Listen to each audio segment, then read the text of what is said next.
अगर आपको भी ऐसा लगता है ना कि हर वक्त आपका ही घर सिर्फ फैला रहता है और बाकी लोगों के घर जो आप देखती हैं हर वक्त साफ सुथरे रहते हैं, तो हकीकत में ऐसा बिल्कुल भी नहीं होता। बल्कि ऐसा होता है कि सुबह में ना हर बंदे का घर कुछ ना कुछ बिखरा हुआ होता है, लेकिन इसको संवारने के लिए ना बहुत सारी कोशिशें करनी पड़ती हैं।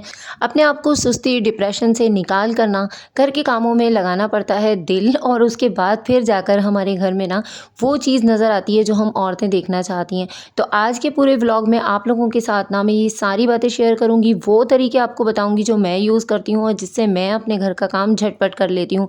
अस्सलाम वालेकुम, कैसे हैं आप सब लोग? अल्हम्दुलिल्लाह से मैं भी बिल्कुल ठीक ठाक हूँ और दुआ है कि आप लोग भी बिल्कुल ठीक ठाक हों, सर्दियों को एंजॉय कर रहे हों, घर के काम झटपट करें। तो यहाँ पर देखिए सुबह में ना मेरा भी पूरा घर फैला हुआ होता है और मैं क्या करती हूँ कि बच्चों के जाने के बाद जब नाश्ते वगैरह से मैं फ़ारिग हो जाती हूँ ना, तो पहले मैं एलईडी पे अपनी मर्ज़ी का कुछ भी लगा लेती हूँ। जैसे किसी आलम दीन का बयान हो गया, कोई नात वगैरह हो गई, तो उससे क्या होता है मेरा माइंड बहुत ज़्यादा फ्रेश हो जाता है, घर के कामों में भी दिल लगता है और उसके साथ साथ मेरे काम जल्दी भी हो जाते हैं। और इसका सबसे बड़ा फ़ायदा ये भी होता है कि जो हमारी फ़जूल की जो सोचें होती है ना हम औरतों की, उससे भी काफ़ी हद तक मुझे रिलीफ मिल जाता है। क्योंकि अक्सर हम लोगों की आदत होती है कि घर में कोई भी बात हो गई, किसी ने कुछ कह दिया तो हम घंटों उस पर सोचते रहते हैं। तो इससे बचने का सबसे अच्छा तरीका यही है कि अपने दिमाग को ना किसी ऐसे काम में लगाया जाए जहाँ से हमें फ़ायदा भी हो, सवाब भी हो। और जो औरतें सोचती रहती हैं ना घर के कामों के बारे में कि ये घर के काम पड़े हुए हैं, इतनी टेंशन हो रही है, ये काम कैसे होंगे, वैसे होंगे। तो भाई सबसे अच्छा इसका तरीका ये है कि आप ना बैठ के सोचें ना कि ये काम बहुत मुश्किल है या ये काम बहुत देर में होगा, आप उसको करना शुरू कर दें। यकीन करें कि जब हम अपने घर के कामों को बहुत ज़्यादा शौक़ और लगन से करते हैं ना, तो एक तो उससे हमें बहुत ज़्यादा फ़ायदा ये होता है कि हमें उसका सवाब भी होता है। और आपको पता है घर का जो काम होता है ना वो हम औरतों की अव्वलीन तरजीह होता है। इसके अलावा सवाब हमें अलग मिलता है और उसके बाद मसरूफ़ियत जो होती है ना हम औरतों के लिए वो बहुत बड़ी नेमत है। क्योंकि अल्लाह ताला ने अगर हमें सेहतमंद बनाया है तभी तो हम काम कर रहे हैं ना। इस चीज़ पर भी अल्लाह का शुक्र अदा किया करें कि हमारे हाथ सलामत हैं, पाँव सलामत हैं, हम हर काम कर सकते हैं। बहुत सारे लोग ऐसे हैं जो इन चीज़ों से महरूम होते हैं, फिर उनको इन चीज़ों की कदर होती है जो कि हमें नहीं होती। तो यहाँ पर वही दोपहर का टाइम है और अभी मैं भिंडी बना रही थी और बस भिंडी मैंने कम क्वांटिटी में बनाई थी क्योंकि एक ही टाइम ये खाई जाती है और उसके बाद दूसरे टाइम ना खाने में फिर अच्छी नहीं लगती। लेकिन मैं क्या करती हूँ कि अगर बच जाती है ना तो उठाकर इसको फ्रीज़र कर देती हूँ और फिर 1 से 2 दिन बाद ना दोबारा निकाल के इसको गर्म करके और फिर खा ली जाती है। क्योंकि फिर 1-2 दिन का गैप आ जाता है, अगर बच जाए तो खाने को बिल्कुल भी ज़ाया नहीं करना चाहिए। अगर उठाकर रख सकते हैं तो उसको रख लें और अगर ख़त्म हो जाता है तो ये तो सबसे अच्छी बात है। तो आजकल मैंने बस यही किया हुआ है, बजट को बिल्कुल आउट नहीं होने देती और कोशिश यही करती हूँ कि बस जितना खाया जा रहा है ना घर के अंदर उतना ही मैं बनाऊँ और उसके बाद फिर फ्रेश में दोबारा बना लूँ।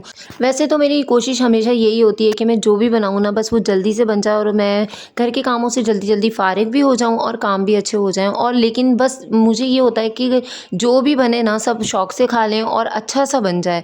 तो ये बड़ी सिंपल सी और जल्दी से बनने वाली रेसिपी थी, क्योंकि साथ साथ में मैंने ये कबाब वगैरह भी बनाने थे और इनको सेव करके और बजट के साथ सेव करके रखने का ना सबसे अच्छा तरीका यही है कि एक दफ़ा आप बना लें और उसके बाद एक अंडा तोड़ कर ना सारे जो जितने भी कबाब होते हैं ना सबको डीप करके और उसके बाद इसको फ्रीज़र कर दें। आप पहले आप इसको अच्छे से प्लेट में रखे रखे ही बहुत अच्छे तरीके से इसको ना ड्राई कर लें और उसके बाद जब ये ड्राई हो जाए तो आप इसको थोड़ी सी देर के लिए 5 मिनट का गैप देकर और उसके बाद फिर निकाल लें। और जिस भी शॉपर में आप रखेंगी ना तो यकीन करें ये कितना भी टाइम तक ख़राब नहीं होंगे। बच्चों के स्कूल लंच के लिए मुझे बनाने पड़ते हैं, मैं लाजमी इसको बनाती हूँ और फिर जैसे ही ख़त्म हो जाते हैं उसके बाद फिर मैं दोबारा बना लेती हूँ।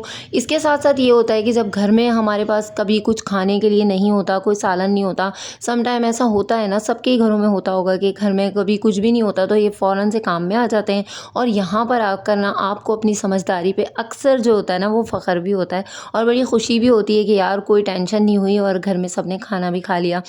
तो मैं क्या करती हूँ कि जब कबाब बने हुए होते हैं कभी इसके बर्गर बना कर दे देती हूँ बच्चों को, कभी सैंडविच बना दिया, कभी कबाब पराठे का जो रोल होता है ना वो भी बना कर दे देती हूँ। बहुत ज़्यादा सहूलत होती है कबाब बनाने से। फिर क्योंकि ये बहुत ज़्यादा हेल्दी भी होते हैं ना, तो बाकी जो कैंटीन वगैरह से बच्चे लेकर खा रहे होते हैं ना उससे बहुत ज़्यादा बेहतर होते हैं कि हम घर का ही कोई लंच बना कर दे दें। घर में ही चिकन से आपने नगेट्स बना दिए, कुछ इस तरह से चीज़ें बना कर ना फ्रीज़र में रख लिया करें ताकि सुबह की जो टाइम होता है ना उसमें परेशानी ना हो और आराम से सारा काम हो जाए। अच्छा, अब बारी आई है मेरी वो बहनों की जो बहुत ही ज़्यादा शौक से मेरी तरह अचार खाती हैं और उनको गर्मी के अलावा अलावा सर्दी में भी अचार चाहिए होता है हर खाने के साथ।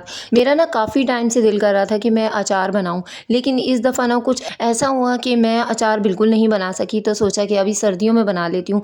और इस दफ़ा ज़ाहिर-सी बात है सर्दियों में कैरियाँ तो मिलती नहीं हैं, तो मैंने क्या किया कि छोटी और बड़ी दोनों हरी मिर्चें मँगाई और उसके साथ ना यूट्यूब पर मैंने देखकर ये वाला अचार बनाया था, क्योंकि कैरी का जो अचार होता है ना वो तो मुझे बनाना आता है, लेकिन सिर्फ़ हरी मिर्च का अचार मैंने फ़र्स्ट टाइम बनाया है और बहुत ही सिंपल तरीके से बनाया है। आप भी बना सकती हैं, मतलब मेरी वो बहनें जिनको बहुत ज़्यादा शौक है अचार खाने का मेरी तरह। अच्छा भाई, सबसे पहले क्या करना है कि आपने ना हरी मिर्चें लेनी है और उनको बीच में से कट लगाना है और हल्दी और नमक लगा कर ना उसको आप 1 दिन के लिए रख दें। यानी कि आप 1 घंटे के लिए रख दें उसको थोड़ा सा आड़ा करके, और उसका जितना पानी है वो निकलने दें। उसके बाद उसको फैला के आप सो जाएँ। सुबह जब धूप आए ना तो उठते ही आप सबसे पहले काम ये करें कि सारे कामों को छोड़कर ना आप इन तमाम सामान को ना धूप में रख दें। उसमें लेमन भी है, उसमें गाजर भी है, लेकिन गाजर आपने थोड़ी मोटी-मोटी सी कट करनी है, और ताकि ना वो ऑयल में जाके ना सिकुड़ जाती है। मुझसे अक्सर ऐसा ही होता है कि सिकुड़ जाती है। तो इस दफ़ा मैंने मोटी-मोटी सी कट की और उसके बाद फिर उसको 2 दिन मैंने धूप लगाई और मतलब जाली का कपड़ा लगा दिया था, और उसके साथ में ना जब वो ड्राई हो जाता था तो फिर मैं कमरे में लेकर आ जाती थी और फिर उसको ढक कर रख देती थी जाली के ही कपड़े पर।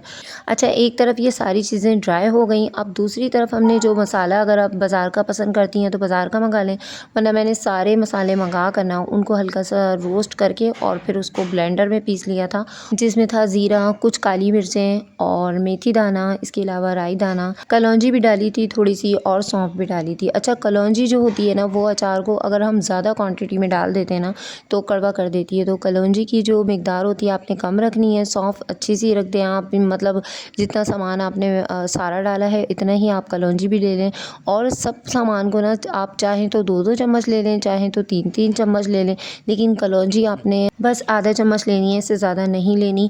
और फिर आप इसको रख दें 10 से 15 दिन के लिए, सारी चीज़ों को मिक्स करके ऊपर से ऑयल डाल दें। ऑयल इतना होना चाहिए कि वो, ये आपको पता है सभी का तरीका होता है कि थोड़ा सा ऊपर हो। फिर आप रोज़ाना ना डेली बेसिस पे इसको चम्मच चलाते रहें ताकि ये ख़राब ना हो। अच्छा, इसको ना वो ख़राब होने से बचाने के लिए ना मैंने इसमें 2-3 ड्रॉप सिरके के डाले थे, जो कि हम वही मैक्रोनी वगैरह में यूज़ करते हैं, तो ये बहुत ही अच्छा बना था। उसके बाद जब आप खाएंगी तो आप यकीन करें कि बार बार बनाएंगी।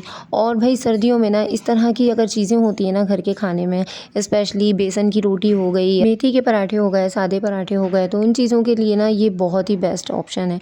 अच्छा, यहाँ पर क्या होता है कि जब मैं घर के कामों से फ़ारिग हो जाती हूँ और मेरे पास काफ़ी टाइम बच जाता है ना, तो मैं कपड़ों को अक्सर प्रेस करके रखती हूँ। आपको पता है आपकी बहन जुम्मे की जो तैयारी होती है ना वो पहले से कर लेती है, तो यहाँ पर भी मेरे पास अभी काफ़ी टाइम बचा हुआ था और दोपहर के होने से पहले पहले ना मेरे सारे घर का काम हो जाता है अल्हम्दुलिल्लाह।